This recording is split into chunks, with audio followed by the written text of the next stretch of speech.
Cast सर्वे जो अभी recently कुछ स्टेट्स में कंडक्ट हुए, सबसे पहले बिहार में हुआ, फिर तेलंगाना में और कर्नाटक में हुआ।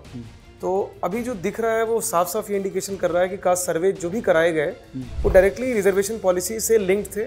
जैसे ही सर्वे का डेटा आया, उन सर्वेज के बाद जो कमेटी बनाई गई थी उन्होंने साफ साफ रिकमेंड किया कि रिजर्वेशन की सीलिंग को बढ़ाया जाए। बिहार में उसको बढ़ाकर 75% तक रिकमेंड किया गया, जिसमें पुरानी सीलिंग जो 50% थी SC ST और बैकवर्ड क्लासेस के लिए, उसको इंक्रीज करके अप टू 65 किया गया, प्लस 10% EWS के लिए।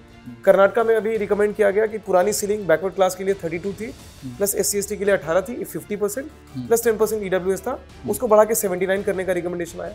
तो कहीं ना कहीं ये साफ साफ इंडिकेशन अभी तो यही मिल रहा है कि कास्ट सर्वे या census it is somewhere linked with reservation indirectly और डायरेक्टली। जब EWS का रिजर्वेशन 2019 में लाया गया तो सुप्रीम कोर्ट में जनहित अभियान केस में उसको चैलेंज किया गया, और 5 जज की बेंच ने जो जजमेंट दिया उसमें उनका जो ऑब्जर्वेशन था वो बहुत क्लियर था कि 50% सीलिंग जो पहले सुप्रीम कोर्ट ने 9 जज बेंच में फिक्स की थी इंदिरा सोनी केस में, वो आज भी इंटैक्ट है।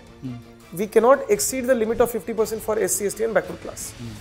जो 10% रिजर्वेशन EWS को दिया गया, it has been taken out of the 50% seats which were remaining for open category. Language भी आर्टिकल्स का यही कहता है, सुप्रीम कोर्ट का इंटरप्रिटेशन भी यही कहता है।